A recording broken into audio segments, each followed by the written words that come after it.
নমস্কার বন্ধুরা, kitchen with পাপিয়াতে আপনাদেরকে স্বাগত জানাই। আজকে আমি আরেকটি নতুন রেসিপি নিয়ে চলে এসেছি, একদম নিরামিষ। এটি খিচুড়ি, পুরি, পরোটা এসবের সঙ্গে খুব ভালো যায়, আর ভোগের জন্য তো খুবই ভালো। একটি নতুন রেসিপি, সেটি হচ্ছে আলু ফুলকপির ঝোল। তো চলুন দেখে নেওয়া যাক। নিরামিষ ফুলকপি তরকারি করার জন্য এখানে আমি আলুগুলোকে কেটে ধুয়ে ভালো করে জলের মধ্যে রেখে দিয়েছি, যাতে কষটা ভালো করে ধুয়ে যায়। আর এখন আমি কেটে রেখেছি মিডিয়াম সাইজের ফুলকপিগুলো, এগুলোও আমি ভালো করে ধুয়ে কেটে বেছে রেখেছি। তো বন্ধুরা, এখানে আমি কড়াই বসিয়ে দিয়েছি, দিয়ে দিলাম আমি 1 মগ জল।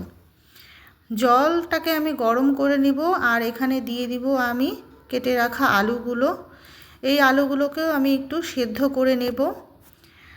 আলু সেদ্ধ করার জন্য আমি এখানে দিয়ে দেব 1 চামচ লবণ। লবণ দিয়ে এবার আমি আলুগুলোকে ভালো করে ঢেকে দিব যতক্ষণ পর্যন্ত বলক না আসে।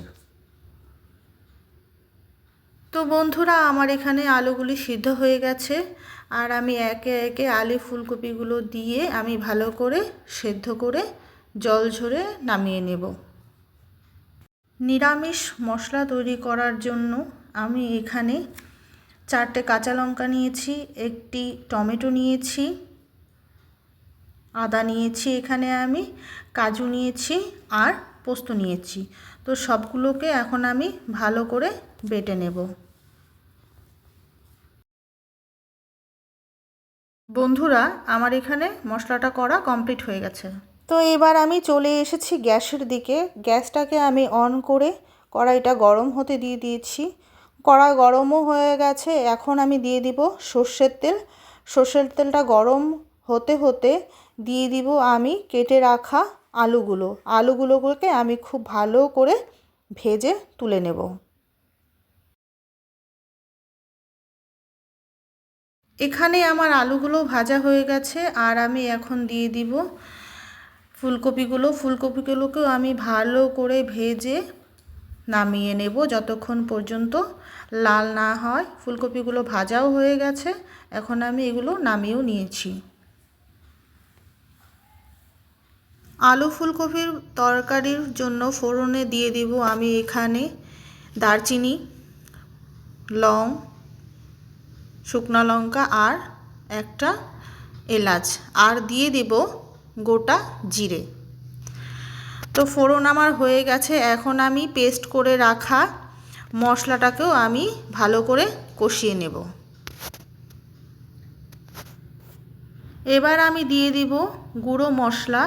এখানে আমি নিয়েছি কাশ্মীরি লঙ্কা, জিরে, ধনে আর হলুদ।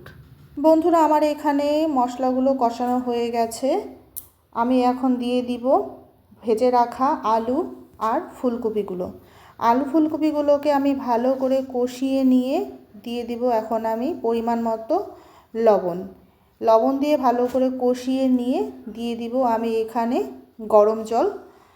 তো গরম জল দিয়ে দেওয়ার পর ঝোলটা হয়ে গেছে, এখন আমি দিয়ে দিব কয়েকটা চেরা কাঁচা লঙ্কা। তো বন্ধুরা, এখানে আমি গরম মশলাটাকে বেটে নেব, আর এখানে নিয়েছি আমি দারচিনি আর এলাচ। তো আমার এদিকে ঝোলটা ফোটা হয়ে গেছে, প্রায় হয়েই গেছে। এখন আমি দিয়ে দিব 1 চামচ ঘি।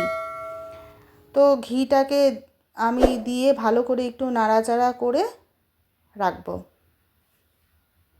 তো বন্ধুরা, এখানে আলু ফুলকপির ঝোলটা হয়ে গেছে। এখন আমি বেটে রাখা গরম মশলাটাকে দিয়ে কাসুরি মেথি দিয়ে ভালো করে নাড়াচাড়া করে নামিয়ে নেব। বন্ধুরা, রেসিপিটি যদি আপনাদের ভালো লেগে থাকে তাহলে অবশ্যই লাইক, শেয়ার, কমেন্ট আর সাবস্ক্রাইব করে যাবেন। Thanks for watching.